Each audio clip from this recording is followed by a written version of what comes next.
Napansin nyo rin ba ang pagbagsak ni Bitcoin mula sa kanyang all-time high na $109,114 noong January 20, 2025?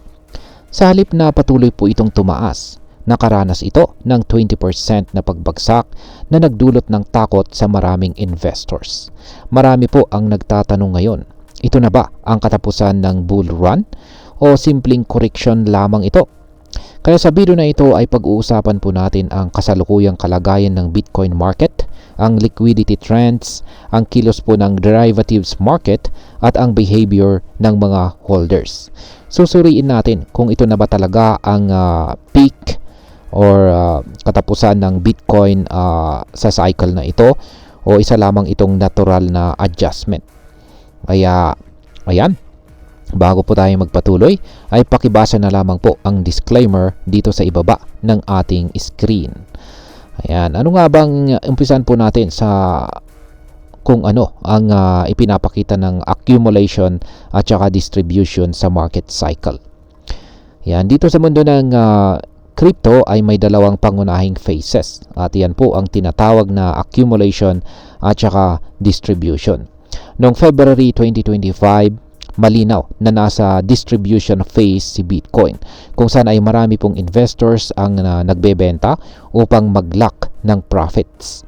Ngunit ayon po sa accumulation distribution or AD indicator, mukhang nagsisimula na po ulit ang accumulation. Yan, matapos pong bumagsak noong kalagitnaan ng March, nagpakita po ng pag-rebound ang indicator na maaring sinyalis ng price stabilization. Kaya ayan po yung AD indicator. Ayan, nagpakita po ito ng sinyalis ng price stabilization or potential recovery. Pero ang tanong, sapat ba ito upang maibalik ang sigla sa market?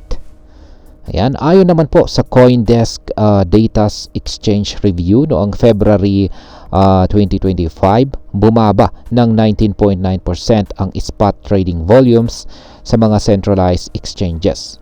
Bumagsak po ng 20.9% ang derivatives trading volume at ang open interest sa derivatives exchanges ay bumagsak ng 29.8%.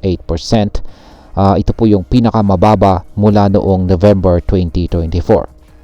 Yan, mas lalo pang lumala ang sitwasyon dahil po sa Bybit hack kung saan ay nawalan ang exchange ng $1.4 billion. At yan nga, dahil dito ay mas maraming traders ang natakot. Kaya bumaba po ang liquidity at nagkaroon ng matinding sell pressure. Ngayon ay paano po nakakaapekto ang liquidity sa presyo ni Bitcoin? Isa sa mga pangunahing dahilan kung bakit hirap makabalik sa taas si Bitcoin ay ang tinatawag pong liquidity contraction. Ibig sabihin ay kakaunti po ang pumapasok na bagong kapital sa market. Ayon po sa Glassnode data, ayan, ang realized cap ay lumago lamang ng 0.67% bawat buwan po yan, na nagpapakita ng paghina sa capital inflows. Ang hotspot naman, o ito po yung aktibong bahagi ng Bitcoin supply sa trading, ay bumaba rin ng 5.9% patungong 2.8%. Higit 50% na ang kanyang pagbaba. Ang exchange inflows naman ay bumagsak rin ng 54%, sinyalis na mas kaunti ang demand. Ang open interest dito sa Bitcoin futures ay bumaba na rin po mula $57 billion noong ATH, ayan, sa kanyang all-time high, patungong $37 billion o 35% na pagbaba po yan. Bukod pa rito, umabot po sa $7 billion ang short-term holder losses na nitong nakaraang 30 araw or last 30 days. At ito po ay nagpapakita ng malawakang sell-off. Ngunit kung ikukumpara po sa May 2021 na crash at saka 2022 na bear market, mas kaunti ang losses ngayon. Ayan, dito naman po tayo sa UTXO. Ayan, ano nga ba ang sinasabi ng data ng UTXO? Malakas pa rin ba ang tiwala ng mga holders?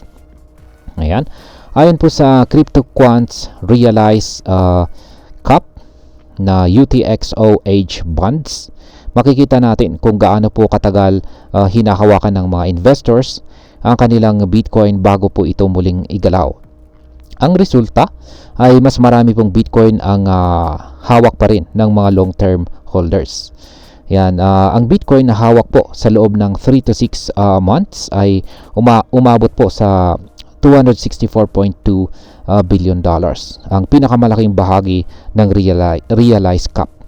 Ang Bitcoin naman na hindi ginalaw sa loob ng 10 years, higit 10 years, ay umabot po sa $303.4 billion. Yan, mas malaki. Samantala ang mga short-term holders, ito po ay 0 to 1 week, ay may hawak lamang po na $31.2 billion o nasa 2.7% lang ng total realized cap. Ibig pong sabihin nito ay kahit may pababa na presyo, hindi po basta nagpa-panic sell ang karamihan sa mga long-term holders. Karaniwan kapag ganito po ang trend, ito ay isang magandang senyales ng future price recovery. Ayan. Ngayon ay ano naman po ang epekto ng Bitcoin ETF sa market? Yan, isang mahalagang aspeto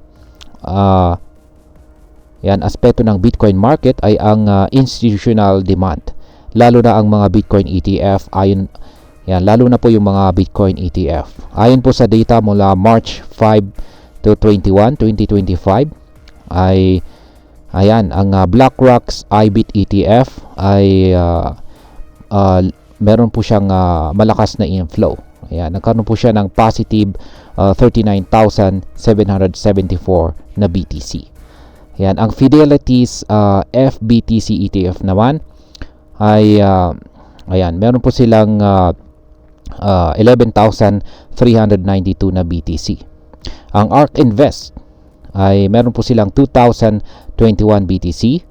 Invesco, or BTCO ETF ay meron po silang 2,678 na BTC. Ang Grayscale ay meron na rin po silang nabawasan po yung Grayscale. Ayan, nabawasan po sila ng nagkaroon po sila ng outflows na 22,526 na BTC.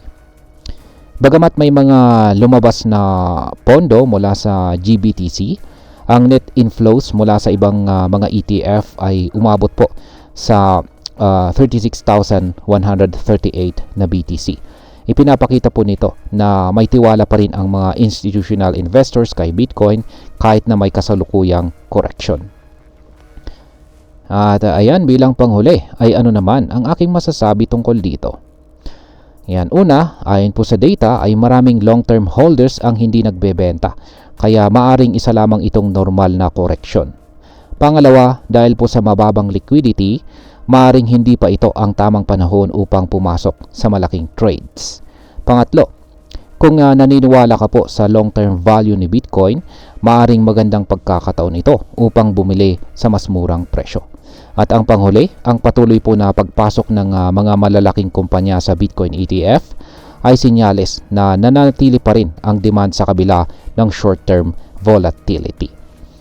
At ayan, sa kabuuan ay wala pang malinaw na sagot kung ito na ang katapusan ng bull run o isang healthy correction lang ito.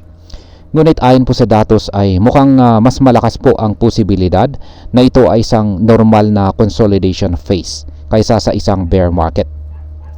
May short-term challenges tulad po ng liquidity issues at saka sell pressure, pero may malakas ding long-term support mula sa long-term holders at saka institutional investors. Kung pagbabatayan natin ang kasaysayan ng Bitcoin, ang ganito pong correction ay madalas na nauuna bago ang panibagong pagtaas ng presyo. At ayan, hanggang dito na lamang po tayo sa video na ito mga ka-crypto. Marami pong salamat sa panonood. Ingat po tayo lagi at God bless po sa ating lahat.